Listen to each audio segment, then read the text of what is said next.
तो अभी को जय मसीह की। हम लोग वचन सुनने के लिए जाएंगे। आज हमारे बीच में राम सिंह भैया है जो परमेश्वर के वचन को बांटेंगे। आइए प्रार्थना करके शुरू करेंगे। धन्यवाद करते हैं पिता परमेश्वर। प्रभु जी, नया सूरज दिखाया उसके लिए धन्यवाद करते हैं पिता परमेश्वर। प्रभु जी, रात में अच्छा मीठा नींद दिया उसके लिए भी धन्यवाद करते हैं पिता परमेश्वर।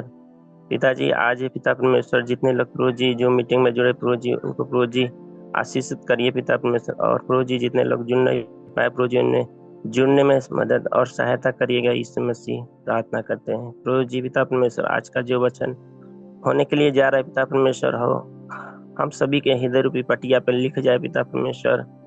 और प्रभु जी उसे हम जीवन में लागू करने पाए, ऐसा प्रभु जी हमें हिम्मत और शक्ति दे पिता। सारी यीशु मसीह के मधुर मीठे नाम से मांग लेते हैं, आमीन। आइए आज हम देखेंगे संत डोनमिक के बारे में, उनके जीवन के बारे में। उनका जन्म हम देख सकते हैं कि 1170 ईस्वी में हुआ था और उनकी मृत्यु के बारे में लिखा गया है 1221। यहाँ पर बाइबिल अंश हम देखेंगे। यहाँ पर उनके जीवन में प्रभावित करने वाला एक वचन है, वो देखेंगे। दूसरा राजा उसका 4 अध्याय का 8 से लेकर 37 वचन तक। उसमें हम क्या सीख सकते हैं? उसमें ये वचन उनके जीवन को प्रभावित किया है, उसी पर वो अपने जीवन को शुरुआत किए हैं। यहाँ पर एलिसा हेडिंग में है, बाइबिल है तो आप देख सकते हैं। उसमें लिखा है एलिसा और एक अमीर महिला। एलिसा और एक अमीर महिला। और लिखा है एलिसा और एक सुमेनवासी धनी स्त्री। उनकी कहानी हम देखेंगे क्या हुआ था वहां पर। कि एक समय की बात है कि एलिसा ऐसे ही सुमेन नगर स्थान से होकर जा रहा था, तो वहां पर एक सुमेनवासी एलिसा को देखी और बोली कि मेरे घर आकर, उसको आमंत्रित किया कि आकर मेरे घर भोजन करे। और वहां पर वो जिद करने लगी, तो वहां पर एलिसा और उसके दास गेहजी दोनों लोग क्या हुए, वहां पर भोजन किए। और फिर बोली कि जब भी यहाँ से आप लोग जाया करिए तो हमारे घर भी रुक जाया करिए।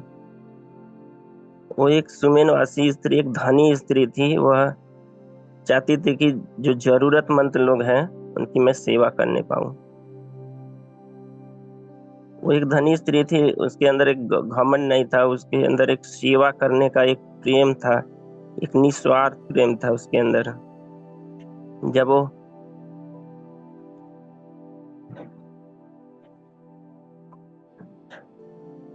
उसके बाद क्या हुआ कि जब एलिसा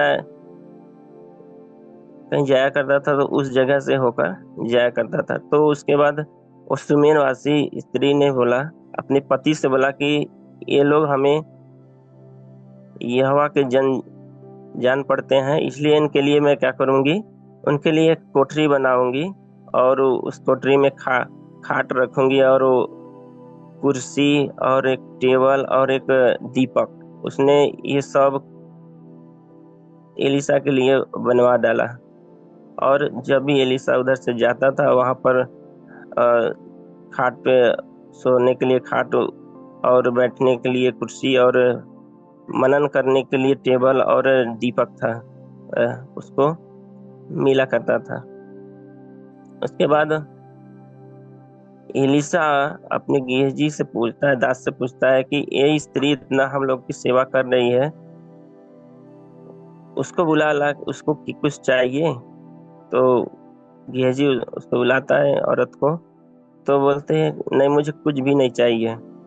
तो औरत चली जाती है। तो गेहजी से एलिसा पूछते हैं कि उसे कुछ तो चाहिए। तो गेहजी बोलते हैं कि वो निसंतान है, उसको उसको निसंतान, उसको एक बेटा भी नहीं है, बेटी भी नहीं है। तो एलिसा ने फिर उस औरत को बुलाया और कहा कि कि तू बसंत ऋतु के आखिरी महीने में तू क्या है, एक बेटा को जनेगी।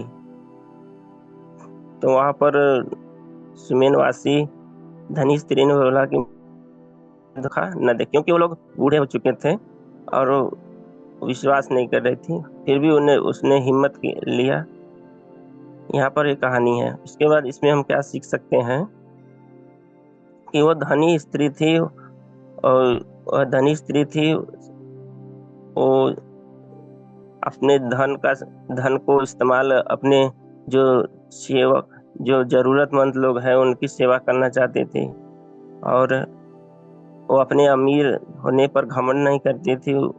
उसके मन में सेवा का इच्छा था, और वो दयालु भी थी, एक दयालु, और उसके अंदर प्रेम झलकता था। उसके काम से हम देख सकते हैं कि उसने कैसे प्रभु के सेवकों के लिए उनके बिन कहे उनकी जरूरतों को पूरा किया।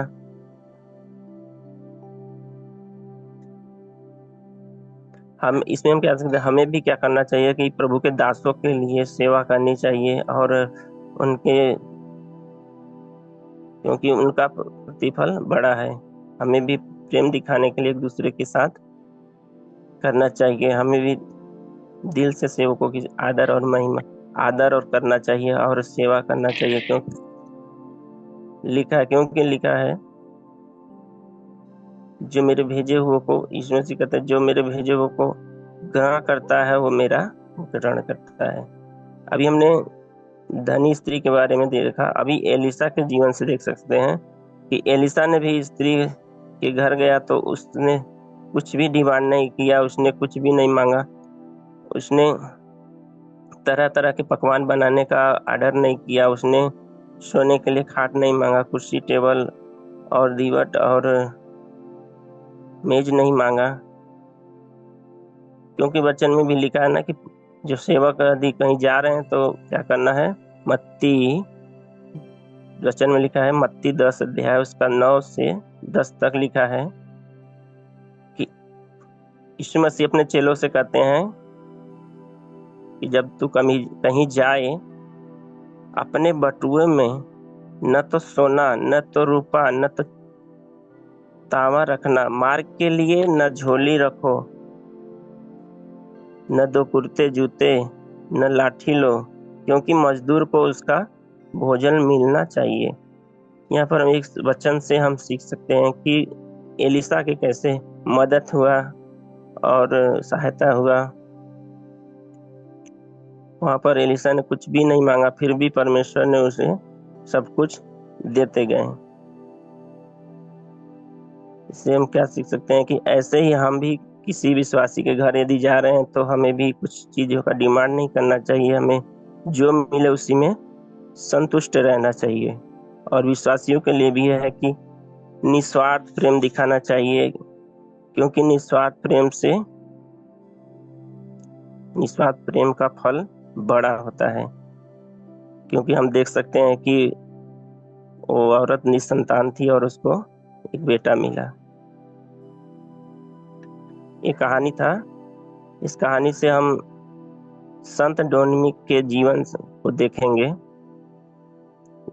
संत डोमिनिक के जन्म के बारे में हम देख लेते हैं कि इनका जन्म स्पेन के कैले रुएगा में एक धर्मनिष्ठ मसीह परिवार में हुआ था, और इनका जन्म 1170 ईस्वी में था। और इनकी शिक्षा के बारे में हम देख लेते हैं कि इनकी शिक्षा ये पलेसिया में धर्मशास्त्र और दर्शन शास्त्र के बारे में शिक्षा को प्राप्त किए थे। धर्मशास्त्र हम जानते हैं कि धर्म के बारे में जानकारी उसमें होती है, और उसके नियमों को और उसके सिद्धांतों के बारे में उसमें पढ़ सकते हैं।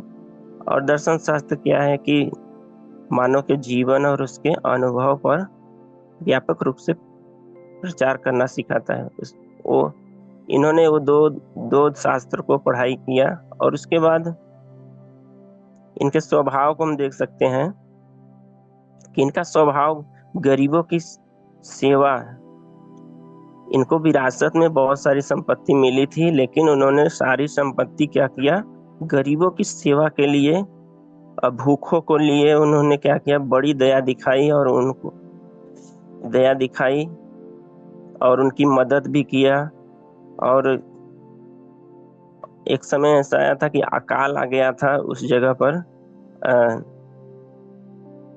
तो उन्होंने अपनी कीमती किताबें भी बेच डाली। उनका कहना था कि बेजान किताबों का मालिक होने से अच्छा है कि भूखों को खाना खिला दिया जाए। अभी हम देखेंगे डोनमिक, उन्होंने यात्रा भी किया था।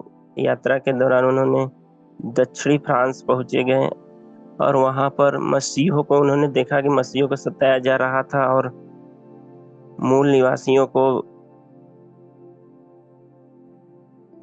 सताया जा रहा था। और उन्होंने ऐसे देखे तो उन्होंने एक निर्णय लिया कि मैं क्या करूंगा, शिक्षित और वफादार प्रचारकों को मैं क्या करूंगा, सहायता करूंगा। डोनमिक शिक्षित और वफादार लोगों को, प्रभु यीशु के प्रचारक जो थे, उनको उन्होंने आवश्यकता के अनुसार उनकी सहायता करने का उन्होंने आह्वान किया। कैसे? जैसे उन प्रचारकों को कैसे उपदेश दिया जाए, कैसे शिक्षा में मजबूत किया जाए और उनकी आस्था जो है, आस्था बनी हुई है, उसमें उनको कैसे मजबूत किया जाए और उनको विरोधियों से कैसे सामना किया जाए और उससे रक्षा करने के लिए उन्होंने क्या किया, विचार किया। हम देखें कि उनको संपत्ति में बहुत सारी, विरासत में बहुत सारी संपत्ति भी मिला था। और संत एंथोनी जो अपनी सारी संपत्ति बेचकर कंगालों में दे दिए। ऐसे ही हमने अभी 1 महीने पहले एक संत एंथोनी महान के बारे में जाना था कि वो भी इन्हीं के जैसे थे।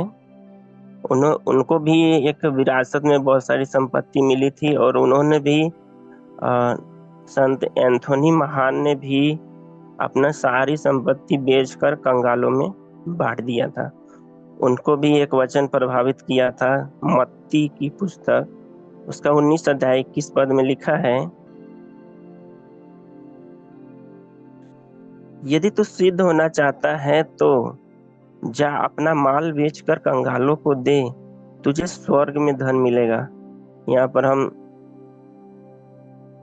संत एंथोनी महान के जीवन से देख सकते हैं कि इन्होंने भी अपना सारा संपत्ति कंगालों में बांट दिया। उन्होंने संसार के सुख विलास को छोड़कर उन्होंने भी तपस्वी जीवन पसंद किया। उन्होंने संसार के सुख विलास को छोड़ दिया। इसी प्रकार इनका भी जीवन है, संत डोनमिक का। उनके भी जीवन से हम जब वे देखे कि जब मसीहों को सताया जा रहा था तो उनके समय में देखेंगे कि एक संप्रदाय था जो कि मसीहों को सताया करता था। उसका नाम है एल्बिजेंसियन संप्रदाय। मसीहों को हिंसक रूप से सताया किया करते थे, कलीसिया को नष्ट कर दिया किया करते थे और शहरों में तबाही भी मचा दिया थी। और उन्होंने प्रचारकों और पादरियों जो सताए गए थे, डोनमिक ने उनकी कैसे सहायता की।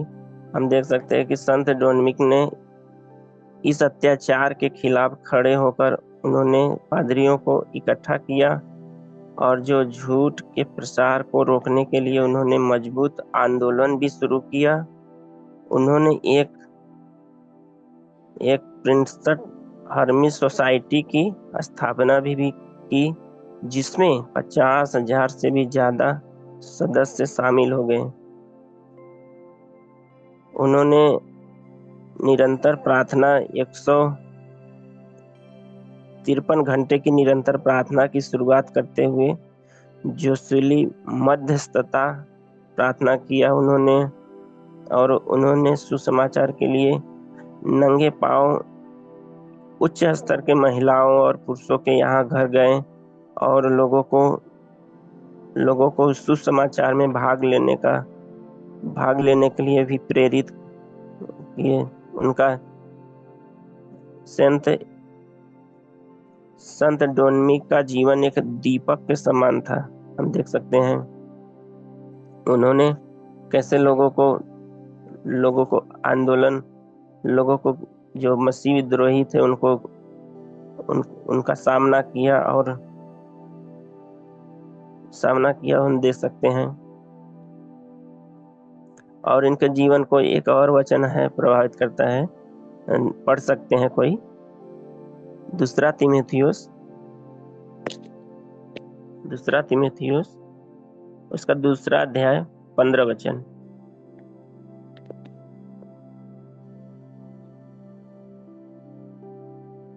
दूसरा तीमुथियुस 2 अध्याय 15 वचन।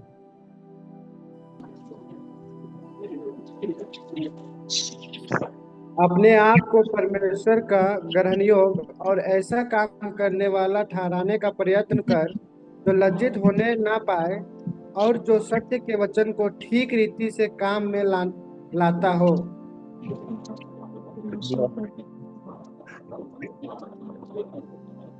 यहाँ पर है सच में कि संत डोनमिक ने क्या किया कि लिखा है कि अपने आप को परमेश्वर का ग्रहण योग्य और ऐसा काम करने वाला ठहराने का प्रयत्न कर जो लज्जित ना हो पाए। यानी कि परमेश्वर के नजर में हम ऐसा काम करें कि हम लज्जित ना हो, परमेश्वर के वचनों के अनुसार काम करें, परमेश्वर के वचनों के विपरीत ना काम करें कि परमेश्वर हमसे घृणा करें, हम परमेश्वर की नजर में शर्मिंदा हो जाएं। तो इन्होंने डोनमिक ने क्या किया, ऐसा काम किया।